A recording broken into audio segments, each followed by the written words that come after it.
ছিল যে বয়সে কচি, তাও ছিল সে বড় জ্ঞানী।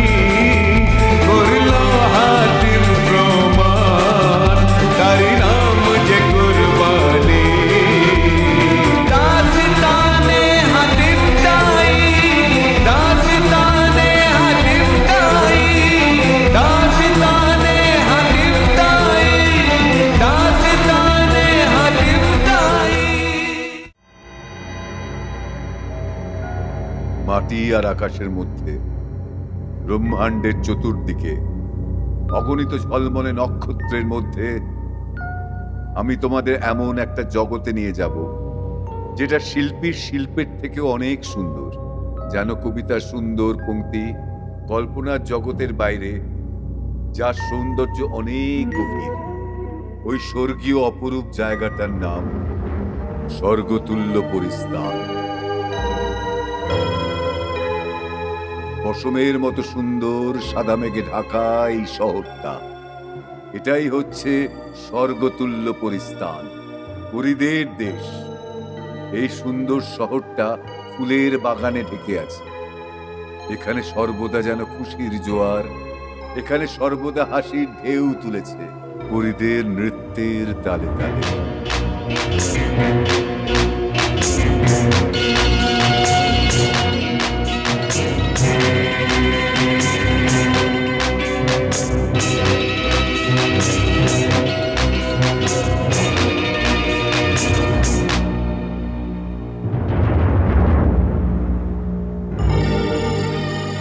প্রেম আর ভালোবাসার প্রতিচ্ছবি, পরিস্থানের মুখ্য নিয়ন্ত্রক নীলপরি। সৌন্দর্য আর তারুণ্যের মহান সমাহার। এখানে এখন উত্তরাধিকার চাঁদপরি।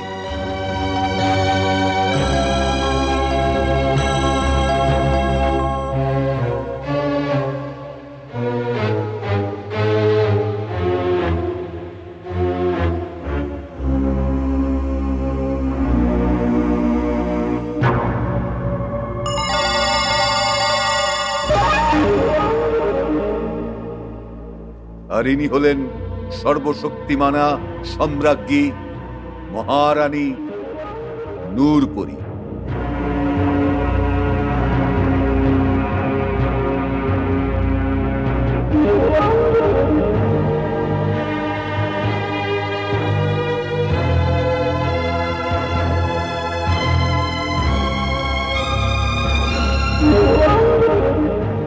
নীলপরি, আজকের দরবার শুরু করা যাক। প্রিয় সম্রাজ্ঞী, আজ এই দরবারেতে একটা এমন মোকদ্দমা হতে চলেছে যেটা পরীর দেশে কোনোদিন না পেশ হয়েছে, না কোনোদিন না হবে। এটা সেই মোকদ্দমা যেটার জন্য পরীর দেশের অস্তিত্ব বিপদে পড়ে গেছে। নীলপরি, আমি সবকিছু বিস্তারে জানতে চাই। আমার প্রিয় সম্রাজ্ঞী, একটা সরল পরী এমন একটা ভুল করেছে যার যতই সাজা দেয়া হোক কম পড়বে। ও যে পৃথিবী শেষ হয়ে যাবে সেই পৃথিবীর মানুষের সাথে প্রেম করেছে। কে এমন দুঃসাহসী পরী যে পরীর দেশের নিয়ম উল্লঙ্ঘন করেছে?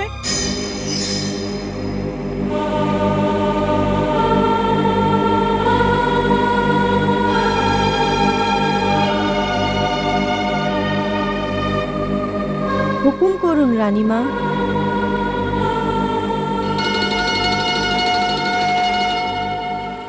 লালপরি, এ তো আমাদের খুব প্রিয় বন্ধু। এই পরীর দেশে কেউ কোনো ভুল করলে তার কোনো স্থান নেই।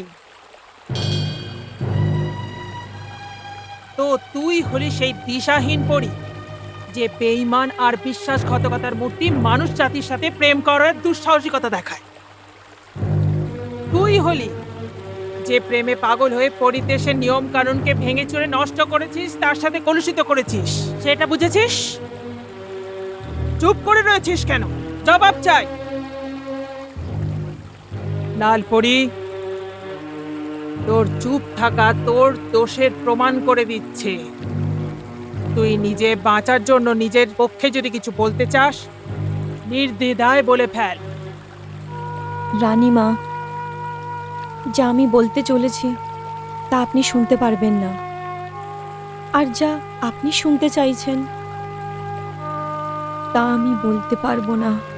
এটা কিন্তু আমার প্রশ্নের উত্তর ছিল না। যা আপনি শুনলেন সেটা সত্যি।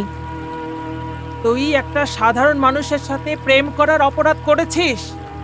আমি ওর জন্যে পৃথিবীতে যাওয়ার চেষ্টাও করেছি। এটা জেনেও যে বেঈমানি হলো একটা মানুষের ধর্ম, তারপরেও সঙ্গ দেওয়াও তার স্বভাব, যে খুন আর অপরাধ করা যে মানুষের স্বভাব, দয়া আর সাহায্য করাও তার স্বভাব, যে যে এই বিশ্ব সংসারের একদম নিকৃষ্ট প্রাণী। পুরো ব্রহ্মাণ্ডে ও সব থেকে ভালোও, যে ওর সাথে আমাদের কোনো মিল নেই। ও যদি ধরিত্রী হয়, আমরা হলাম বিশাল আকাশ। আকাশে শুধু পরীরাই থাকে, কিন্তু পৃথিবীতে ভালোবাসা আর মনুষ্যত্বও আছে। ওখানে দুঃখ আছে, রোগ আছে, বার্ধক্য আছে। আর এখানে এখানে রয়েছে চিরকালের সৌন্দর্য আর যৌবন। সেখানে শৈশবের আনন্দ, যৌবনের উদ্যমতা, বার্ধক্যের শান্তি, সব কিছু আছে। ওখানে মৃত্যু রয়েছে, মৃত্যু। আর এখানে রয়েছে আজীবন অমরত্ব আর সৌন্দর্য। এখানে জীবন শুধু ব্যতীত করা হয়, ওখানে জীবনকে ভোগ করা যায়। আর তাছাড়া ওখানে অপরের জন্য নিজের জীবনকে বলিদানও দেওয়া যায়। সব ভিত্তিহীন কথা। কেউ কারুর জন্য জীবন কখনো দেয় না। মনুষ্য যার নাম, সে হলো বেঈমান, বিশ্বাসঘাতকতা আর ভুলে ভরা একটা প্রতিমূর্তি মাত্র। আর তো দেখ, যার জন্য তুই আমাদের সাথে বিশ্বাসঘাতকতা করছিস, সে তো এতক্ষণে তোকে ভুলে হয়তো অন্যের সাথে প্রেম করছে, হয়তো তার সাথে বিয়েও করে নিয়েছে।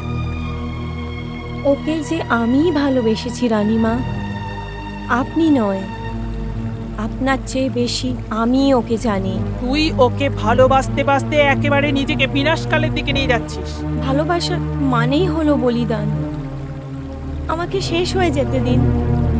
একজন পরীর চলে যাওয়াতে পরীর স্থান তো শেষ হয়ে যাবে না? তোর যদি এই লজ্জাজনক জেদ আমি পূরণ করি, তাহলে অন্য পরীরাও জেদ করবে। এই জন্য পৃথিবীকে ভুলে যা, আর পৃথিবীতে বাস করা তোর প্রেমিককেও ভুলে যা। তা আমি করতে পারবো না। তাহলে আমার শেষ সিদ্ধান্ত শুনে নে। নিয়ে যা এই অপরাধী পরীকে, আর একে বন্দি করে রাখো জেলখানার মধ্যে চিরতরের জন্য।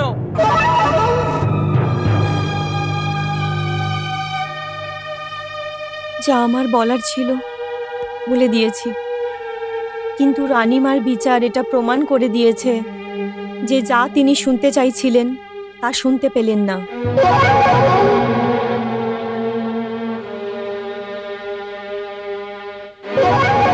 খবরদার ওই অপরাধী পরীর জন্য কেউ নিজের মনের মধ্যে সহানুভূতি রাখে। এ নিজে প্রচেষ্টা করেছিল লালপরী হবার।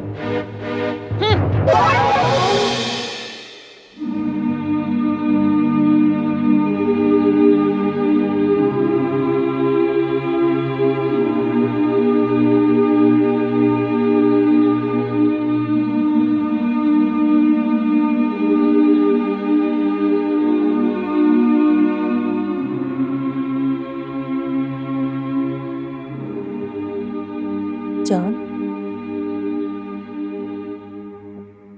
চাঁদ, চাঁদ, আপনি? তুই কি ঘুমোচ্ছিলিস? না, ভাবছিলাম। ওই লালপরীর কথা ভাবছিলিস, যে ভরা সবাই সব সীমা অতিক্রম করে আমার সাথে অপমান করার দুঃসাহসিকতা দেখায়? ওই লালপরীর কথা ভাবছিস, যে মানুষের প্রেমকে ভগবানের দান মনে করে এই পরিদেশের নিয়ম ভেঙেছে? আর তোমার চোখে আমার বিচারের কোনো গর্ব নেই। তোমার চোখ এক অপরাধীকে তরদারি করছে, সেটাই দেখছি। আমি লাল পরী দুঃখ আর দেখতে পারলাম না। এর মানে হলো তুমি আমার বিচারে একেবারেই সন্তুষ্ট হন। যেটা আপনি আপত্তি ভাবছেন সেটা লাল পরীর বন্ধুত্বের অধিকার। তুমি হলে আমার উত্তরাধিকারী। আজ নয়তো কাল বিচার করতে করতে যখন আমি ক্লান্ত হয়ে যাব, তখন এই বিশাল পরিস্থানের তুমি হবে সম্রাজ্ঞী। এখন তুমি মাথা ছেড়ে যদি হৃদয় দিয়ে সবকিছু ভাবো, তাহলে এই পরিদেশের কি হবে? এটা তো শেষ হয়ে যাবে। কিন্তু আমি বলছি রানীমা, ও তো একজন মানুষকে শুধু ভালোই তো বেসেছে। চাঁদ, তুমি মনুষ্য জাতিকে একেবারেই জানো না। আজ একটা পরীকে পৃথিবীতে থাকার জন্য বলছে, কাল পরিদেশে ওরা রাজত্ব করবে। আর তারপর এখানে পরিদের না, মনুষ্য জাতির রাজত্ব হয়ে যাবে। আর সেটা আমি কিছুতেই হতে দেব না। কিন্তু খবরদার, তোমার মুখে মনুষ্য জাতির বিষয়ে কোনো যদি শব্দ শুনতে পাই। আমার মনুষ্য শব্দে যেমন ঘৃণা আছে, তেমনি তোমার প্রতি প্রেম রয়েছে। আমি পরিদেশের কোনো মানুষের অস্তিত্ব যেমন দেখতে চাই না, তেমনি কোনো পরীকেও মানুষের হাতের খেলনা দেখতে চাই না। প্রিয় সম্রাজ্ঞী, চাঁদ একদম অবুঝ। নীল, একে বুঝিয়ে দাও আমার ভালোবাসার যেন কোনো ভুল ফায়দা না ওঠায়, নয়তো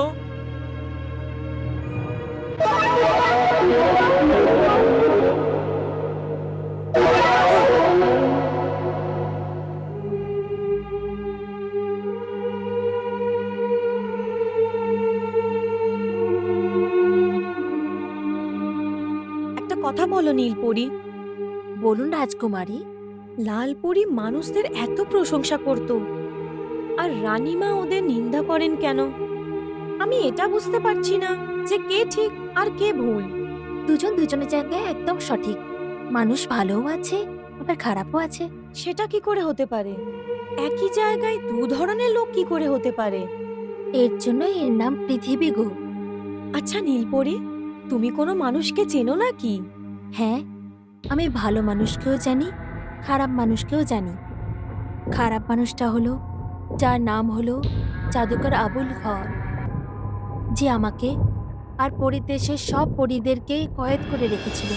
আর ভালো মানুষ হলো যে আমাকে ওই কয়েদ থেকে বাঁচিয়েছিল। আমাকে কিছু তার ব্যাপারে বলো না। না রাজকুমারী, আমি এরকম ভুল করতে পারবো না। আপনি শুনেননি প্রিয় সম্রাজ্ঞী কি বললেন? আর ওনার রাগে আপনি তো জেনেই গেছেন। আমি ওনাকে জানতেও দেব না, বলো না। রাজকুমারী, জেদ করবেন না, মানুষের ব্যাপারে আগ্রহ ছেড়ে দিন। যাও, আমি তোমার সাথে কথা বলবো না। আরে, আপনি তো রেগেই যাচ্ছেন। ঠিক আছে, সম্রাজ্ঞীর রাগ তো আমি সহ্য করে নেব, কিন্তু আপনার এই সুন্দর মুখের হাসি আমি কিছুতেই কাটতে পারবো না। পৃথিবীর সময় অনুসারে আজ থেকে 20 বছর আগেকার কথা। আরবের জমির উপর একটা দেশ ছিল, ইয়ামান।